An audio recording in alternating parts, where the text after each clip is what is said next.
Our next story is from the 4th chapter of the Gospel of John, and it is one you have heard time and time again. Jesus comes to the well, and there is a woman called the woman of Samaria, and he said to her, "Give me to drink." John 4:7.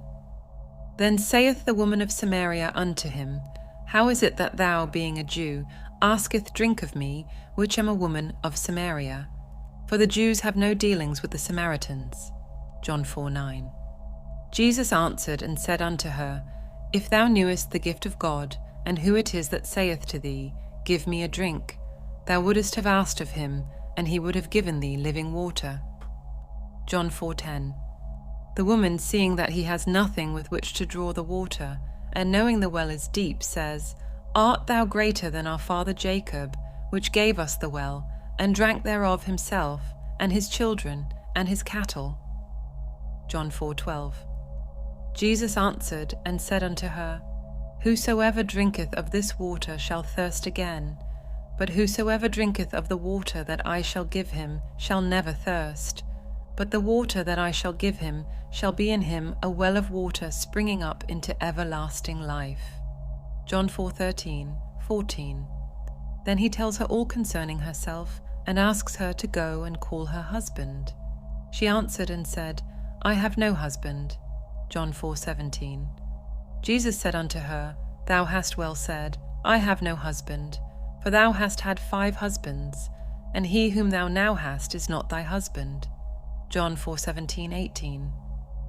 The woman, knowing this to be true, goes into the marketplace and tells the other, I have met the Messiah. They ask her, How do you know you have met the Messiah? Because he told me all things that I have ever done, she replies.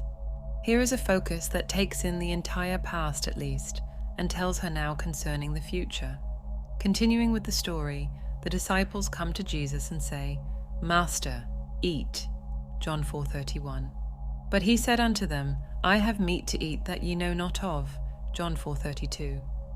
When they speak of a harvest in 4 months, Jesus replies, Say not ye, there are yet 4 months, and then cometh harvest? Behold, I say unto you, lift up your eyes, and look on the fields, for they are white already in harvest. John 4:35. He sees things that people wait 4 months for, or wait 4 years for. He sees them as in a dimensionally larger world, existing now, taking place now.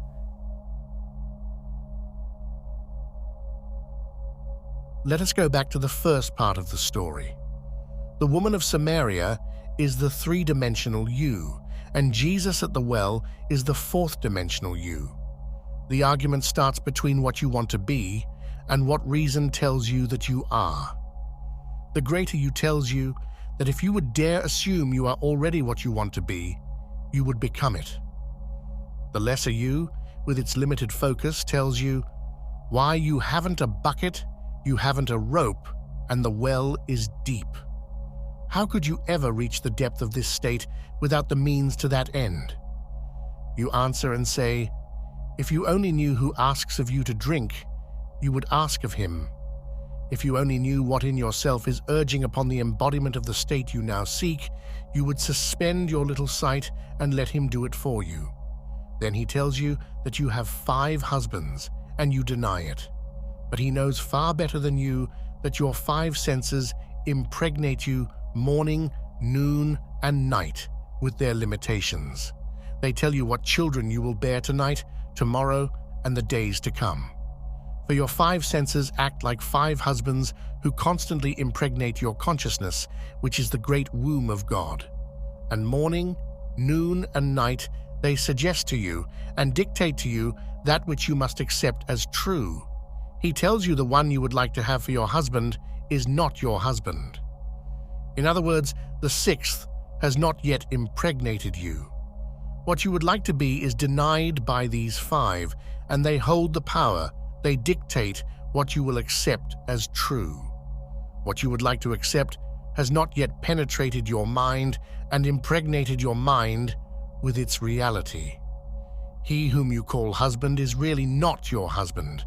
You are not bearing his likeness. To bear his likeness is proof that you are his wife. Then one turns to me and tells me all that I have ever known. I go back in my mind's eye, and reason tells me that all through my life I have always accepted the limitations of my senses. I have always looked upon them as fact. And morning, noon, and night, I have borne witness to this acceptance. Reason tells me I have only known these five from the time I was born. Now I would like to step outside the limitation of my senses, but I have not yet found within myself the courage to assume I am what these five would deny that I am. So here I remain, conscious of my task, but without the courage to step beyond the limitations of my senses and that which my reason denies. He tells these, I have meat ye know not of. I am the bread that droppeth down from heaven. I am the wine. I know what I want to be, and because I am that bread, I feast upon it. I assume that I am, and instead of feasting upon the fact that I am in this room talking to you, and you are listening to me, and that I am in Los Angeles, I feast upon the fact that I am elsewhere, and I walk here as though I am elsewhere. And gradually, I become what I feast upon.